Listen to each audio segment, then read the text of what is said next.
Recientemente vi la película Joker, que en estas semanas ha estado rompiendo récords de taquilla. Sin duda es una película muy polémica por varios temas delicados que trata. Y en este video quiero abordar uno de ellos. Y creo que es uno de los temas, o quizá el tema principal, que Todd Phillips y Scott Silver, guionistas de la película, quisieron presentar al mundo. Me refiero a las enfermedades mentales y su relación con la industria de la psiquiatría. Arthur Fleck es lo que muchos podrían denominar como un hombre fracasado. Trabaja duro para una empresa como payaso animador y no le va muy bien financieramente hablando, ni laboralmente. Sufre bullying por parte de distintos sectores de la sociedad y sueña con convertirse en un comediante respetable.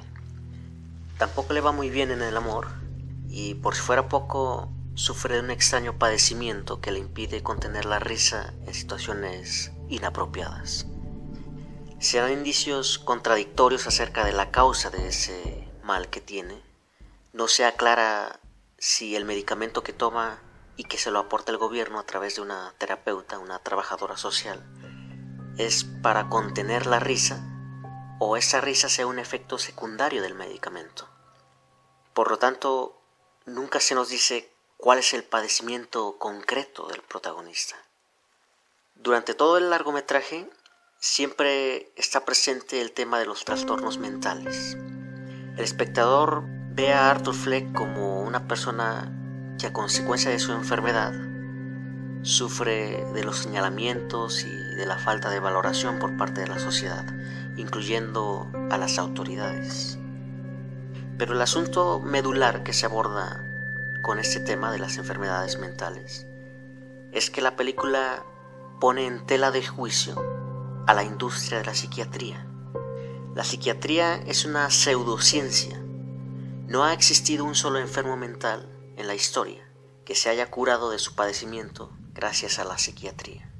Y es algo que los propios psiquiatras aceptan. Es una ciencia médica que no cura a sus pacientes, es algo absurdo. Lo único que hace la psiquiatría es sobrellevar, aminorar el sufrimiento del paciente, en su mayoría a base de fármacos. Pero no lo cura, jamás un psiquiatra ha curado a un paciente. Al contrario, muchas personas que caen en las garras de esta pseudociencia terminan peor y hasta llegan a dar al sepulcro.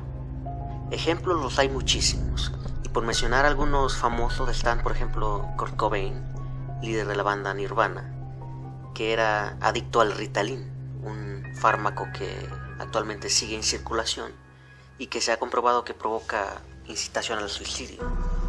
Cobain se pegó un tiro en la cabeza en una época de su vida en la que era muy respetado en el mundo musical. Tenía familia, tenía todo para vivir en armonía.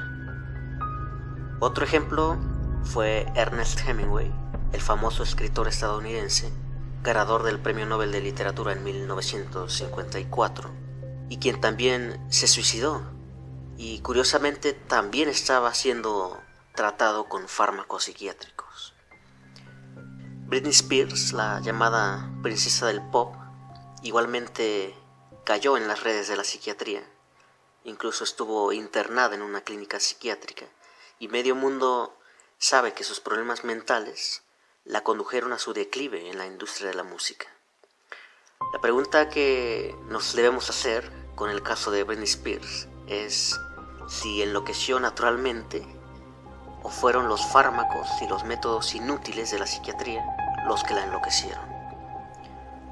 Podríamos pasarnos mucho tiempo enlistando a muchísimos personajes públicos que se han vuelto locos, entre comillas, y que coincidentemente su padecimiento empeoró o incluso nació a consecuencia de ponerse en las manos de la psiquiatría.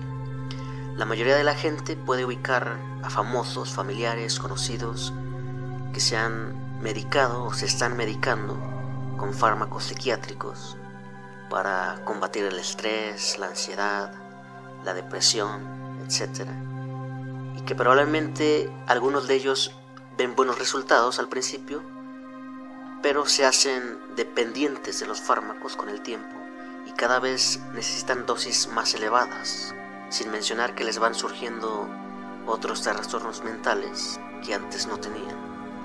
El psiquiatra ve al paciente como un enfermo que no tiene remedio, como un subhumano.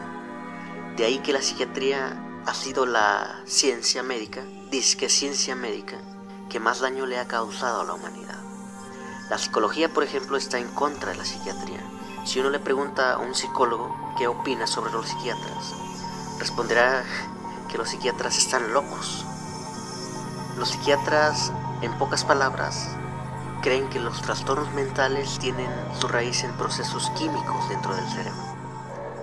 Por eso llegan a prácticas tan aberrantes como extirpar partes del cerebro o directamente matar ciertas regiones de materia gris a través de los fármacos y de otros métodos.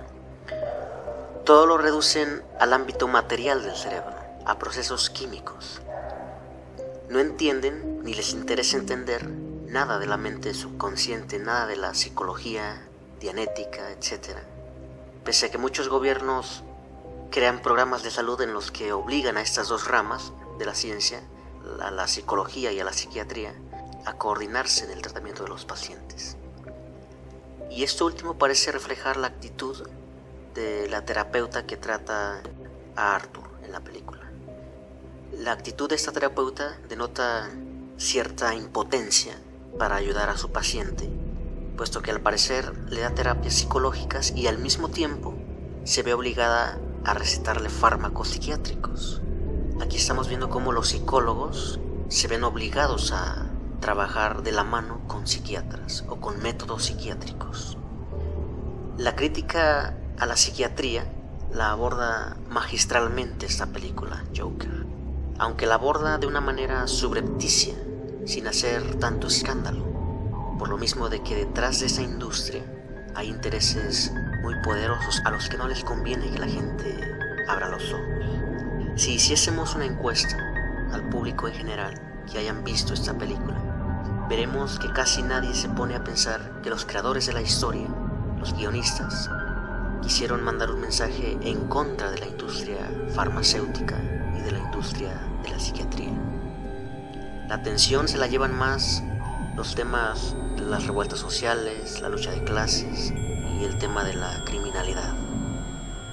La madre de Arthur Fleck es una anciana que ya no puede valerse por sí misma, pero que el espectador nunca pensaría que estuviera enferma mentalmente, aunque lo mencionen en la película. Es una contradicción que los guionistas hicieron a propósito, con la cual nos dan a entender que el padre del futuro Joker internó en un centro psiquiátrico a la madre sin padecer ninguna enfermedad mental, y por lo tanto Bruce Wayne, Batman, sí vendría siendo hermano del Joker.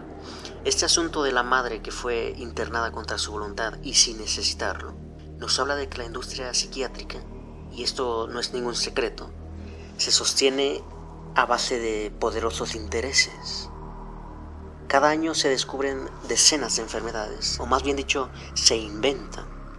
Para que una pseudociencia se mantenga en el tiempo, se necesitan falsedades y un poder económico grandísimo.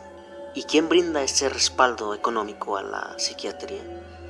La brindan las empresas farmacéuticas principalmente, que comercializan el medicamento psiquiátrico y que son de los medicamentos más caros que hay en el mercado, y los gobiernos que relegan estúpidamente toda responsabilidad sobre la salud pública a esta pseudociencia. ¿Por qué se ríe el Joker? Realmente no importa tanto. La misma película ni siquiera se esfuerza por darnos una respuesta. Más bien nos hace ver que todos somos vulnerables a ser juzgados como enfermos mentales, sin importar la razón. Nos hace ver que todos podríamos ser unos payasos y que todo payaso puede ser señalado como un enfermo. No me extrañaría que los creadores del guión hayan tenido o tengan algún familiar, alguna persona cercana, a la cual la psiquiatría le destruyó la vida. Cada año se fabrican miles de enfermos mentales. El personaje que interpreta magníficamente Joaquín Phoenix personifica muy bien el dolor de todas esas personas que caen en la psiquiatría y que lastimosamente casi nunca encuentran una salida. No saben por qué sufren su padecimiento. Son discriminados, son malentendidos, menospreciados, nadie les brinda esperanzas, ni siquiera los supuestos profesionales, ni el gobierno, ni nadie. Están solos en el mundo. Esas personas que sufren de depresión crónica, trastornos obsesivos compulsivos, ansiedad, incluso padecimientos más pequeños como tartamudez, nerviosismo, tics nerviosos, etc. Esas personas son las que más se identifican con el drama de Arthur Fleck. No los criminales, los narcotraficantes, los asaltantes de bancos, esos simplemente buscan salir de su mediocridad, son egoístas, buscan dinero, buscan fama y se revuelcan en su autocompasión. Los impulsos de Arthur Fleck para convertirse en el Joker son más profundos. El desenlace de convertirse en el líder de un grupo criminal de Gotham City, más que un signo de decadencia moral por parte del protagonista, es una alegoría a la superación personal, a la aceptación de sí mismo. Esta película es una película de superación personal que muy poca gente puede entender. Saludos.